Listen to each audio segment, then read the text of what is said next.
freaking first cut. Golly. Welcome to the First Cut Podcast. I'm Rick Gehman, and this is your round two recap for this week's Open Championship. Joining me to break it all down, Patrick McDonald is here at the halfway point. Hello, Patrick. Man, up close and personal today. Yeah. I'm not too sure how I feel about this. You can definitely see my imperfections, which there are a few of, but this week they are, with the early wake-up calls, emotionally, physically, psychologically, mentally. I'm already drained, but not our boy. I think we're going to be in store for a sneaky good weekend, despite what the leaderboard looks like. Which boy are you referencing? Brian Harman? No. Rory roll call, baby. Oh, Rory. Oh, yeah. Come on, son. Brian Harman. McIlroy. God, I've heard of him. Okay. Well, how obviously, other than the fact that it was another, 14 and a half, 15-hour day, how did you enjoy your day? I saw you firing out some tweets. I think you're getting like, you're vibing on Twitter right now. Yeah, I'm trying to get those impressions up. My Twitter's too good to not get money off of it, right? And right. You gotta, for this new ad deal that Elon pitched to me a couple months ago, and then was later publicized. You need to get 6 million impressions 3 months in a row to be eligible. Yeah. And so this month is very big for me in that regard. So I need those impressions, baby. I'll start paying people to impress on my tweets. I don't know that. You know who I was impressed by? Brian Harman is who I was impressed by. He impressed me 6 million times today because Brian Harman went out early on Friday and shot, not a typo, a 65 that this looks like he pitched a perfect game, Patrick. This is 4 in a row on 2, 3, 4, and 5. He's 4 under through 5 holes. Then he plays at even par, hasn't made a bogey, or has made one bogey this week. And then he makes an eagle on 18 and posts 10 under. That is 5 shots clear of everybody else. I repeat, Brian Harman is 5 shots clear of everyone else in the world heading into the weekend at the Open Championship. Speaking of pitching, he kind of reminds you of a left-hander, a Jamie Moyer type. He kind of just gets the job done. You're a Phillies fan, right? Unfortunately, yes. The off-speed stuff, painting the corners, just rolling over ground balls. He's not going to overpower you. Yeah, what was he throwing? Like 80 miles per hour? Oh my God, if he's lucky. Yeah, so it felt like, perfect game. He had a chip-in par there on the back nine from like 25 yards away, but it really was just, I don't want to say boring golf. He rolled in 3 25-footers in a row to kick off his round, but a hefty dose of just fairways, greens. You pick one off when they come. The type of golf that thrives in major championships, where you hit to the fat part of the green and you reward yourself if you're a good enough putter by converting some of those opportunities. And this is a guy who has been playing some really good golf. Played well at the Scottish Open, didn't have a great Sunday. Runner up there at the Travelers Championship as well, and back-to-back top 20s in the Open. So you think about another kind of windy golf tournament, the one major championship where he did contend, the 2017 U.S. Open at Erin Hills. Tommy Fleetwood also in the mix that week. Harman went into the final round with a 1-stroke lead over Fleetwood, I believe. Both he, Fleetwood, and Fowler kind of threw up on themselves the final day, and then Brooks Koepka won his first major championship. But it'll be interesting to see how he handles the weekend with who he is paired with tomorrow, with how hot the putter has been through 2 rounds. But today might go down as one of the best rounds of the whole year. Gained 8.5 strokes to the field. Course played 2.5 shots over par. He has gained 8.4 strokes putting through 2 rounds. Now, he is a very good putter. He gained 5 through 4 rounds at the Scottish Open, another 5 at the Travelers, 4 at Detroit Golf Club, which, by the way, are his last 3 events. All 3 of them were top 12. So I do Not expect him to gain another 8, Patrick, right? I don't expect him to gain 16 strokes putting this week because that would be a record. But has he built himself up enough of a cushion for that not to matter? I think if he shoots even par over the weekend, he wins the Open Championship. I agree. And so I think for me, where these guys, there's always going to be one round when you have to scratch and claw to something. And for Brian Harman, he needs his tee to green game to carry him that day. He needs that round to be something like 1 over or even par instead of a 74 or 75 where he can let people back into it. So that'll really be the deciding factor, I think, for this Open Championship. You always hear players talk about scratching out a round that should be in the mid 70s, but somehow they come in around even par. Those are the rounds they're most proud of. I think one of those has to be in store for Brian Harman if he wants to win this championship. And I think that's kind of a big if. A 5-shot lead is pretty ironclad through 36 holes at a major championship. So I only have back to 1980 here, but then I realized 1980 is 43 years ago. So that's what, 160 something major championships. There have been, by my counts, 8 previous leads of 5 or better. All of them have converted. Who were they? You want to guess? Rory McIlroy at this championship. Rory McIlroy at this championship is not correct. He had a 4-shot lead. Damn it. Tiger once upon a time. Tiger at Pebble. That's it? That's the only one? That's the only one you got. There's 7 others. Beth Page. Brooksy. With Brooks. Yeah. Or Scottie at the Masters had 5, I think. Scottie at the Masters had 5. That's probably all I got. Jordan Spieth at the 2015 Masters. Louis Oosthuizen at the 2010 Open. Nick Price at the 94 PGA. Martin Keimer at the 2014 U.S. Open. Rory McIlroy at the 2011 U.S. Open. All of them were 5-shot leads or better. All of them won that major championship. Okay. Well, all of those players, Keimer was the former world number 1 at that point. I think he won the Players' Championship that season as well. Scottie was unbelievable that year. Tiger's Tiger. Rory's Rory. Nick Price is one of the more underrated players to play the game.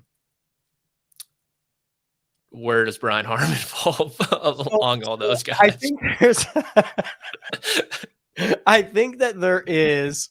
So you're telling me the list is not going to be Tiger, Rory, Martin Keimer, Nick Price, Brian Harman, Brooks. The Open posted one graphic after the rounder day, and it was like all-time 36-hole scoring record at Hoy, like Tiger Woods, Rory McIlroy, Brian Harman. I saw that. So sick. I think there's 2 things. Okay, so this comes down to the golf course. Okay. Yep. Which golf courses can allow you to cough up a 5-shot lead? I think this is one of them, right? We've seen guys from like the middle of the fairway making 8 on 18, right? We have seen, if you get a little unlucky in a bunker, that things go sideways very, very quickly. So I think there are doubles and triples lurking. And I can't remember who said it on Thursday. I think it was Emiliano Grillo who said you can make bogey on every hole out here. And I agree with that. So that is, I think, a problem for Brian Harman. The good thing for Brian Harman is his style of play removes a lot of the trouble, right? Which is he doesn't hit it far enough to reach a lot of these pop bunkers, and he rarely misses the fairway, and when he does, he misses very small. So that's going to be the battle for the next 36 is, can Brian Harman avoid the trouble? If he avoids the trouble and, like you said, shoots even par, even if he shoots 72, he might win this because that might be good enough to gain a stroke and a half a day for the next 2 days. It might be over. So that's the question. If Brian Harman avoids bunkers, he wins. I agree with that. And even today, the one he was in, that was the hole where I believe he only hit one fairway bunker today. That's the hole when he chipped in for par from like 25 yards. Which, by the way, like just removing everything else, this stat profile screams regression. 8.5 strokes putting. If that ball does not hit the stick, it is over the green on the other side, by the way. Instead, he taps in for birdie. Like, that's a 2-shot swing, probably right there. So I don't want to okay, cool. If Brian Harman wins, great. But like, I got some red flags here.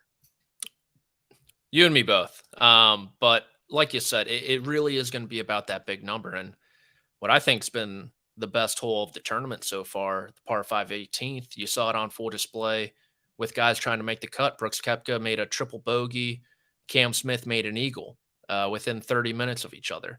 So it really will be, can he not lose a golf ball, and can he not hit a tee shot into a bunker? And even if we've seen it with the new, the RNA, talk about spineless, changing the bunkers up another, a rivet? Is that what it's called? It's a revet. Yeah, the revet. Okay, revet. I don't know. I guess that's how they say it over there. What are we doing? That was a tough scene this morning. Oh my goodness! But there's still the possibility of even like greenside, like getting boned. We saw it with Wyndham Clark today when he made a double bogey. So bunkers, number one, and internal OB. But with the rain coming and the weather coming, and they are getting a different wind tomorrow, which I think is fun because that changes the golf course. So they're going to get a different wind, and it's going to be a little windier, and it's going to rain basically all day, from what I understand as hashtag not a meteorologist. Hashtag it. I don't think Brian Harman's going to be your Open champion. I just don't think it's going to happen. There's going to be a moment where, sorry, I got a train rolling in my background. It's okay. That agrees with me. It's the Rory train. It's on its way over. Oh boy. There's going to be a moment where something goes awry, and I don't think it's as easy as a double bogey on a hole. It gets the blood pumping, and then everything changes. I think it'll be down to 2 shots by the time they make the turn tomorrow. Wow, really? Who's catching them? Anybody, right? That's the beauty. That's the beauty of this golf course. There's a 65 or a 66 out there, and there is a 76 out there. And someone will do what Brian Harman did and go out in 31 or whatever. And Brian Harman could potentially make one bad swing and make a double. There is a thing called leaderboard gravity that exists on every golf tournament in the history of golf that is not won by Tiger Woods. Okay, I don't think it will be cut to 2 by the back 9 tomorrow. I would say by Sunday when they make the turn. Okay. And then at that point, it really does come down to, you hit it in the fairway bunker on the back 9 on Sunday. Like, unless you're making a sturdy major championship par, you're boned. So I think he holds on. I think he holds his own. But like you said, leaderboard gravity, there are a lot of big names kind of in the shallows waiting, capable, who haven't put together the complete round yet, but are right there and a couple shots away that I think they'll give him a scare. And then on the back 9 on Sunday, anything can happen. We saw it last year when Cam Smith shot 30. His closest chaser is Tommy Fleetwood, 5 back, even par 71, which doesn't sound great, but remember that gains a stroke and a half to the field. I thought Tommy was gritty coming down the stretch, made a couple of really good putts on 16, 17, 18 to kind of get this thing in without being too far back, because he was 1 over for the round on 13. He birdies both 14 and 15. So this was a gritty, nice finish to keep yourself within arm's reach of Brian Harman. Today I thought was going to be Tommy Fleetwood's most difficult day. You're sleeping on the lead. You have the high of just shooting 5 under. You're playing great. You made a ton of putts that got the crowd rolling. And like you said, gritty. I think solid is another good term. Just solid professional golf by Tommy Fleetwood. turns in one over. That's fine. Gets a bonus from like 60 feet on 10, which I wasn't expecting. But for me, the real big putt was after those two birdies when he got up and down for bogey, and pretty much secured his spot in the final group Yeah. tomorrow. Another big par putt there on 17 as well. I didn't like the shot selection, kind of hitting a hook over there, but so be it. Makes like an 11-footer. And to be in that final group is huge. We saw it with Wyndham Clark. Granted, it was a day later where he made birdie on 18, got himself into that final group with Ricky Fowler on Sunday. But I think it's going to be huge for Tommy Fleetwood on Saturday, moving day. He's going to have to lean on that crowd. He's 5 back. It's going to, I don't want to say it's going to feel like a Ryder Cup. I don't want to go full Taylor Gooch on you, but the crowd will be very one-sided in that final game, and it could go one of two ways. We've seen all the Brian Harman stories of when he made Ricky Fowler cry in college. He really does play with a chip on his shoulder, but Fleetwood's caddy has been saying all week, I've been telling Tommy, it's our time. Be selfish this week. Do it for yourself. And I think that'll serve someone like Tommy Fleetwood extremely well. And similar to Harman, it's going to be, well, not quite similar, but with Fleetwood, is he going to be able to make enough putts? The 3-putt on 12 or 13 was really bad. He made up for it down the stretch, but it'll come down to Fleetwood's putter, I think, over the next 36. Early this morning, Brian Harman went out. Brian Harman is 26 hours from the time he taps in a second round, the time he tees off his third round. Minwoo Lee went out early. Can I read you Minwoo Lee's recent major championship run? How about this? T5 at the U.S. Open, T18 at the PGA Championship. He missed the cut at the Masters. Ignore that one. T21 at the Open Championship last year, 27th at Brookline, 14th at the 2022 Masters. You want to add in a couple of these elevated events. How about a T9 at the Travelers just a couple of weeks ago, a T6 at the Players Championship. And now he lurks 7 shots off the lead, 2 shots off of second. Minwoo Lee, a 368, vaulting him up the leaderboard. He's gotten so popular so quick. He is so fun to watch.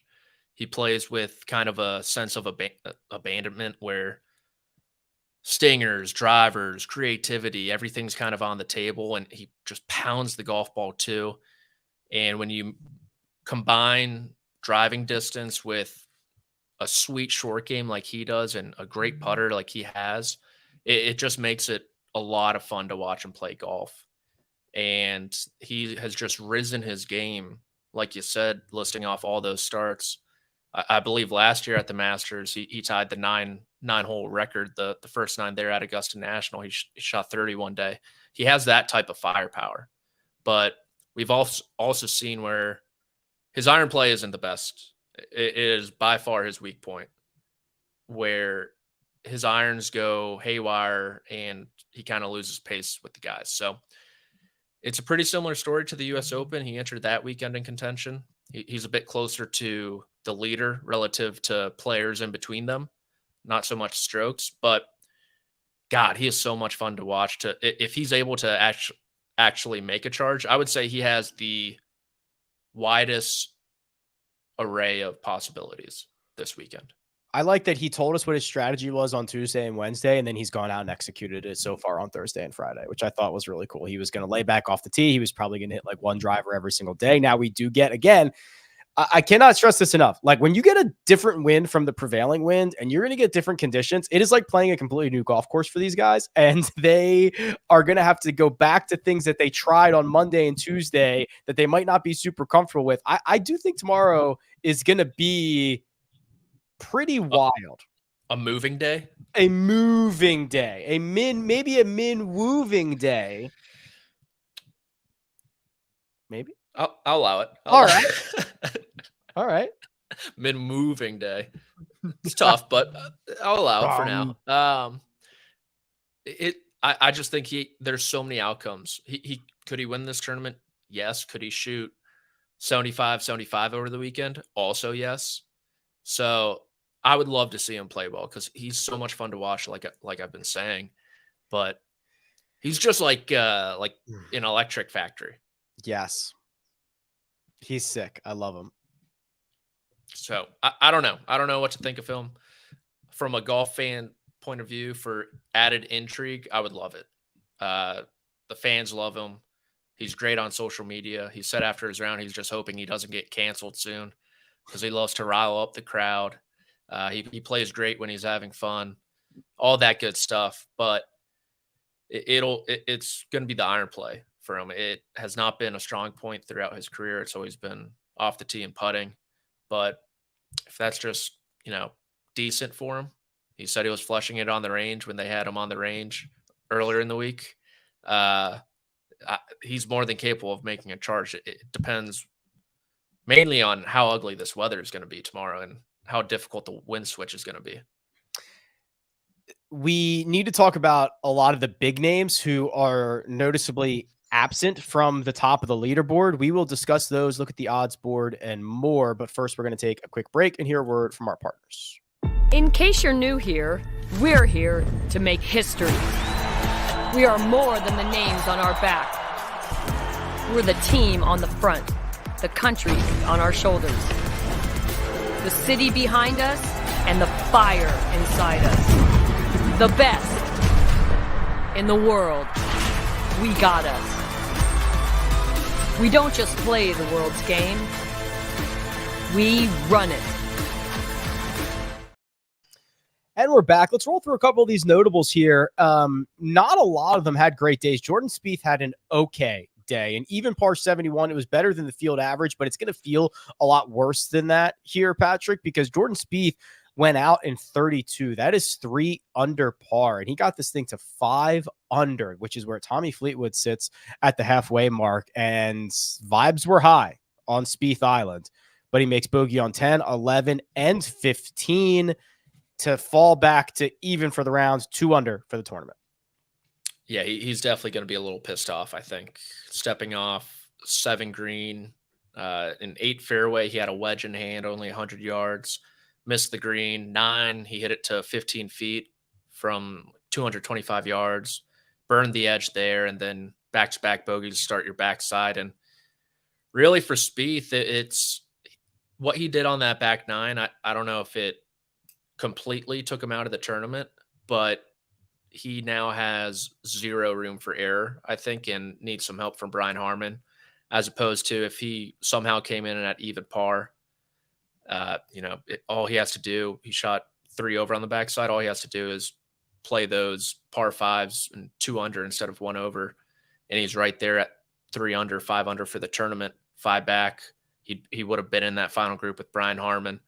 So the back 9, it wasn't good. It was really sloppy. The driver kind of betrayed him a little bit. He got a couple unlucky breaks as well. But you think about 9-hole stretches in major championship golf tournaments where you kind of have to scratch out a score. And if he could have turned this into a 1 over 37 instead of a 3 over 39 and been half a dozen back, it probably would have gone a long way. Yeah, certainly would have. 2 under par, T7 for Jordan Spieth, 1 under par, T11 for Rory McIlroy. That 1 under came here on Friday after an opening 71 even par. He birdied the first, and I was thinking, yeah, baby, here we go. Rory McIlroy out of the gate, birdies the first, and we are off and running. It was all right. It was fine. I think he's got a little bit. We were just talking about this on HQ a little bit. You kind of see when he gets a little tight or whatever it is, he gets under it with the driver, kind of flares it out to the right, and then he still has some trouble on these shorter putts, and it's not sharp. He was much sharper at LACC. We've seen him much sharper last week. He's just not had the good stuff. Yeah, and a lot of short misses on the greens. So the 1 on 3 for birdie, that felt like it kind of. Yeah, he comes back and makes a birdie on the par 5 fifth, but the 1 on 3, that felt like it could have been a special type of round, almost comparable to a Brian Harman type. But you missed that. He missed a really short one on Thursday as well, I think, for par from like 2.5 feet. That's 2 strokes right there you easily could have made up. And on the back nine, I think he only hit 3 fairways. And he has that big kind of right miss going. Yes. That we saw at the Scottish Open. It has leaked over here. And so you can't miss right here. Luckily, what did he do on 18 today? He just blasted it way left with the driver. Did he take driver? I don't know. I can try to find out for you, but I'm not positive off the top of my head. Let's see if I can figure this out. He hit it. 334 to the left rough, way left. Is 8 to go back to a different 18? Why doesn't everyone just blast it left with driver? Kind of like 18 at the country club. I think they're figuring it out. Yeah. Because Rahm was over there. There were a lot of. I'd have to pull the map, but there were a lot of guys over there, I think. Yeah, it was kind of like last year's U.S. Open when everyone would just hit it way right on 18. Right. So, look, the driver needs to get better, and somewhat similar to Spieth. Well, very similar. He really doesn't have any room for error. Whether this is a good spot for him or not, I'm not totally sure. I think he needs help from Brian Harman, as do everyone else not named Tommy Fleetwood for the most part. Fleetwood could boat race the next 36 holes if he really wanted, or it has the potential to win this tournament. But it could be, since I am driving this bus, I'm trying to do the mental gymnastics to get Rory McIlroy and us across the finish line. Okay. Where a scenario similar to not as drastic, but a Mito Pereira and Justin Thomas at the PGA Championship, where you just put together some solid golf over the 36 holes. You know you're in it. Your focus is there, but there really isn't a ton of like pressure shots like that wedge at LA Country Club, where one shot you feel like could make or break the championship. You just kind of string together a few holes, and there's the path there, but it is really dependent on Brian Harman and what he does. Like I said, if he shoots a pair of 71s, he probably is your champion golfer of the year. But if he shoots 74, 71, something like that, and finishes at 7 under, that gives Rory McIlroy a chance to shoot a pair of 3 under rounds and match him. God, I mean, I'm really glad to be a part of the team this week, but I signed up for Rory McIlroy to be closer in contention at the 36-hole mark, so I am doing the mental gymnastics that are typically done by others. I mean, he has done what we've kind of asked, right? Which is he's what, T12, T11? I think 11. What is the leaderboard is going insane right now? It's like changing. What is happening here?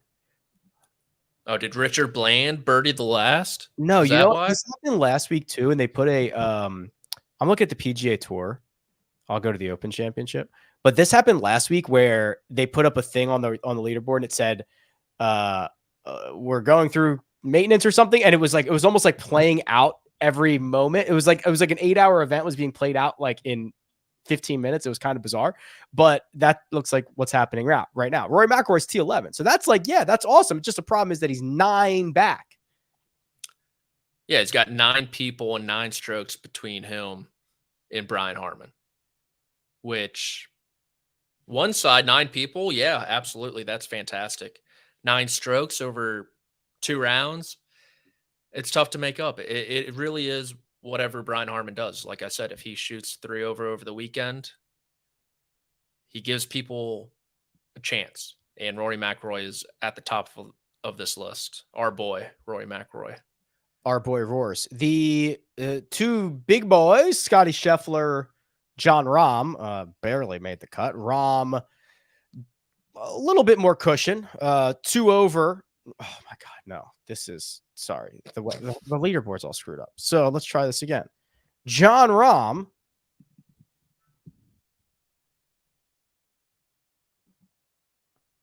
What did he finish at? 2 over?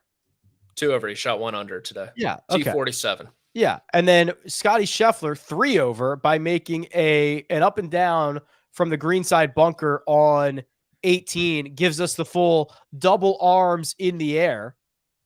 Not these guys aren't cut makers, man. They're winners. What a luck box, though. It literally hit the face of the bunker, popped up, got top spin, rolled up a foot away, and even Scottie Scheffler can make that putt. But Scottie was like, for the first time in a very long time, just looked in disarray. Yeah. Like something was missing. You could hear him like muttering to himself and to Teddy, like, oh my God, I've never had a golf ball curve that much before in my life. How does it go that way? Type of stuff. And that's kind of just rub of the grain. That's Link's golf, baby. It'll make or break you. But that middle stretch there, 8 through 16. Yikes. Putter stunk. I mean, every time they turned to him, he was just missing easy putts. On the par 5, he had a chance for birdie. The first one on the back 9. On 17, he actually hit a great little flighted wedge that fell to the left, 7 feet, miss. And yeah, I mean, I'll say he got pretty lucky there on 18 to get up and down. When you hit the face of the bunker, it not often pops out 1 foot away from the hole. So when you are playing as well as Scottie Scheffler has this entire year, and to go through that year without getting major number 2, I don't know how you don't see it as a disappointment. Because Rick, like you've said, like we have said, Scottie Scheffler, who's to say he's going to be like this from tee to green next year? No one. Exactly. And you gotta pick off major championships when you are playing your best golf. And Tiger's picked off major championships when he has not been playing his best golf at times. I'm not comparing the two, but it kind of just highlights Tiger's greatness. And 2, I think just overall, yeah, he has the Players Championship and the Phoenix Open, but to go through the season where you were so dominant in a massive part of the game, to only have 2 wins, no major championships, I don't know how. He won't say he's disappointed. He said, like, he won't say he's frustrated on the greens. He won't say any of this stuff, and he probably isn't. But personally, I'm flabbergasted if he looks back on his season and he's happy with only 2 wins. Well, it'll not be a happy weekend for Scottie or Jon Rahm, barring some major miracle, but it'll certainly not be a very happy weekend for Colin Morikawa, Tony Finau, Justin Rose, Taylor Gooch, Shane Lowry, Phil Mickelson, Justin Thomas, Denny McCarthy, and Dustin Johnson, who will they're all, honestly, DJ's probably home by now. Because that was early this morning. It was, I mean, listen, it's Links Golf. This stuff kind of happens, but a lot of big names that will not be around. Brutal, man. I thought once DJ got it to 12 over, he'd turn on the gas and kind of make his climb back to the 3 over cut line and 2 holes. But Colin's weird. That has to suck. He made a birdie on his last hole to get to 4 over the cut line at the time, which it was looking like for most of the day until midway through the afternoon. That has to suck, thinking you made the cut with that putt and then you see the cut line and you're on the wrong side of it. But the Open Championship's never going to be Colin Morikawa's major, in my opinion. I've always said he's tailor-made for the U.S. Open. He got lucky, I think, to win his Open, similar to Jordan Spieth winning his U.S. Open at Chambers Bay. The stars kind of aligned for him, and he got one of the more difficult ones to pick off for his skill set early in his career. DJ Hurts, from one and done perspective, I think I'm officially out of it, which is a tough pill to swallow. Tony Finau, I don't know if he's going to make the Ryder Cup team. He has sucked. He has won. He has started to win golf tournaments. And at that same time, he has started to suck at major championships. It is very bizarre to me where he figures out how to win consistently down the stretch, hitting clutch shots, clutch putts, and then major championship time, he's a ghost. Justin Thomas, I mean, I called that one. I don't need to rub it in his face anymore.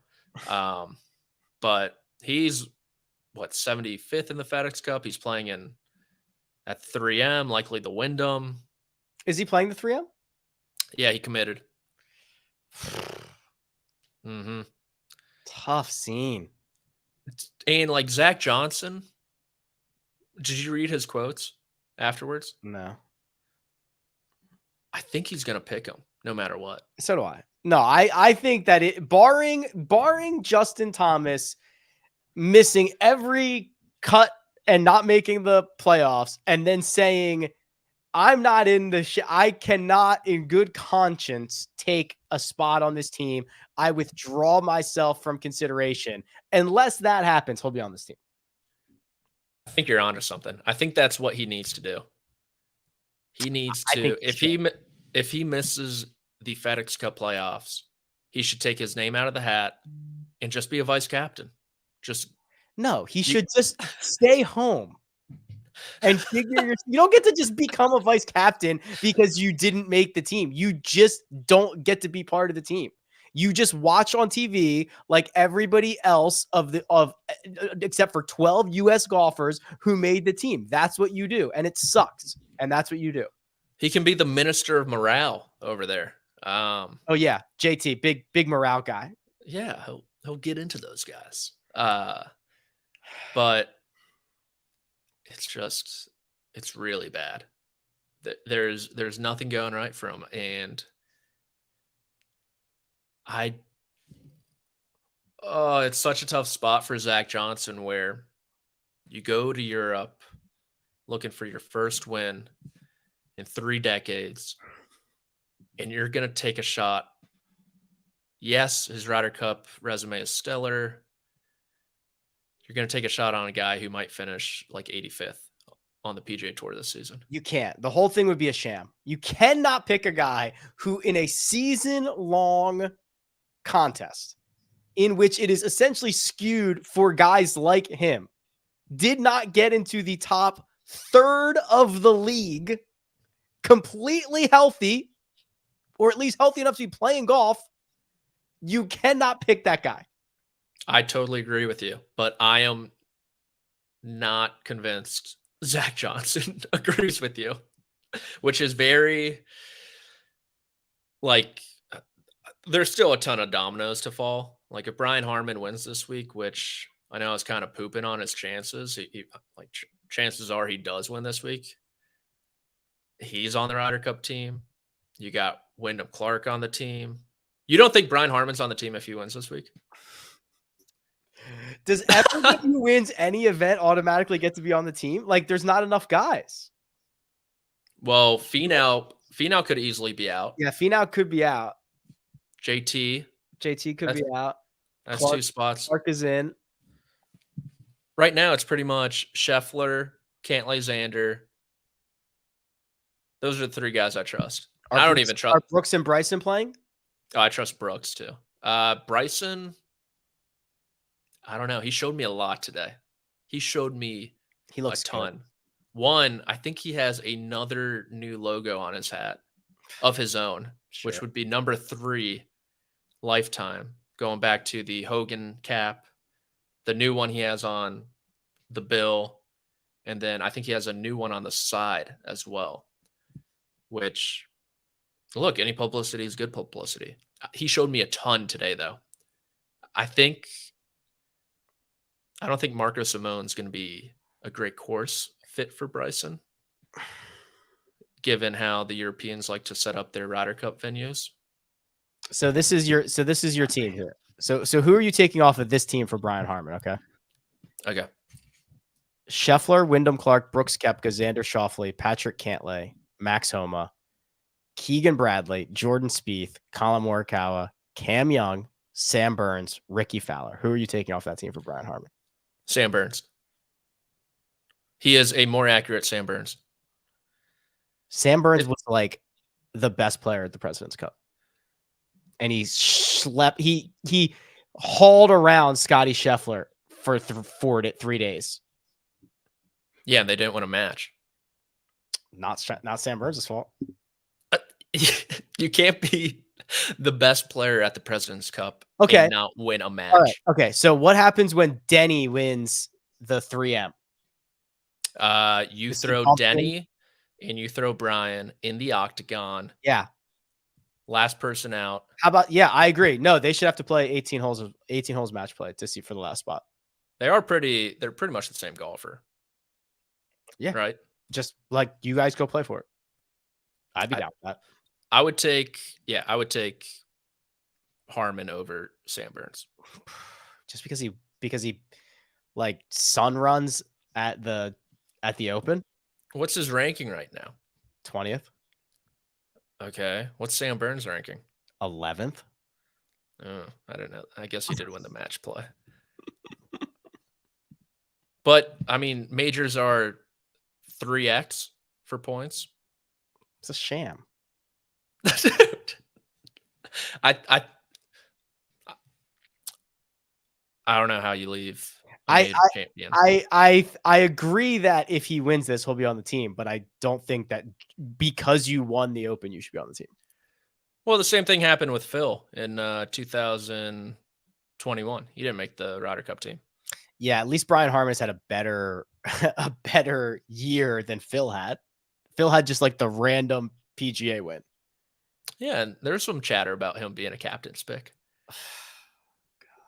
By the likes of me. We're lucky that Will Zalatoris. What if Zalatoris is like, I'm good to go. Let's go, baby. No, he's returning at your hometown tournament, Vegas? Shriners. Yeah, that'll be cool. Yeah. Well, I guess Brian Harman's playing for a claret jug and a Ryder Cup spot. Let's look at the betting board. What are the odds? Sam Burns has been trash.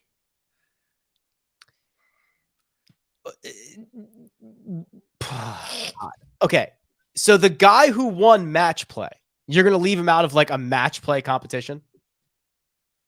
Yeah, because Billy Horschel was so good at the President's Cup. Billy's different.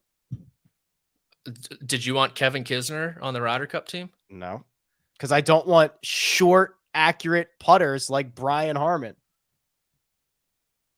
Well, for the course, I think you do. For Marco Simone.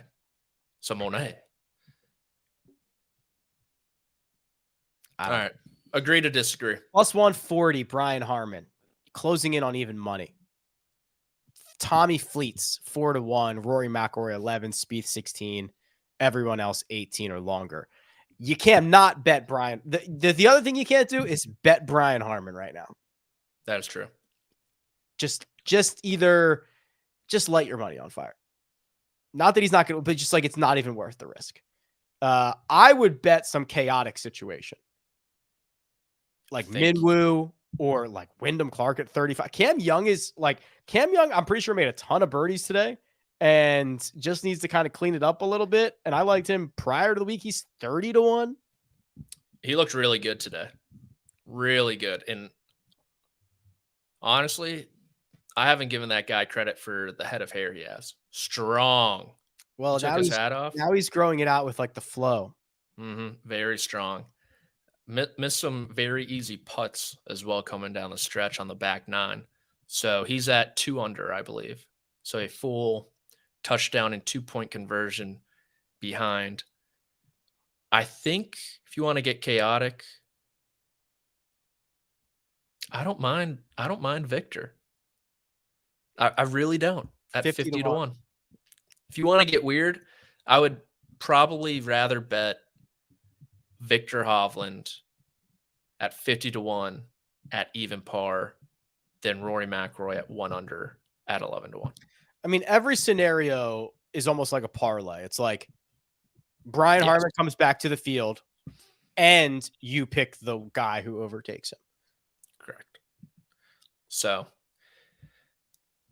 1A, Rory McIlroy. Don't need to talk anymore about him.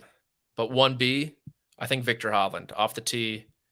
He hit it into a couple fairway bunkers today, which kind of derailed his round, but he got off to a nice start. And he would be my bet. Okay. Did anything else tickle your fancy today? Jason Day coming back from the, won, then went off the rails, and then back again. Good for him. Good for him. Yeah. Sepp Straka. He birdied. So his scorecard. Here we go. Birdie on 12, 13, 14, 15, bogey 16, birdie 17, birdie 18. That is a lot of circles coming in. You know did you ever watch Barry on HBO? No. He reminds me of this character called NoHo Hank. They kind of look alike. I'll send you a picture. I don't know if you're going to see it, but he's giving me NoHo Hank vibes. Free Willy. He's just out there. He's doing his thing. He's having fun. Boom, 7 birdies. You ever watch Impractical Jokers? Yes. Josh, share my screen. Brian Harman is Murr. Come on. I can't unsee this. That's pretty good. It's pretty. I can't unsee that guy's bow tie.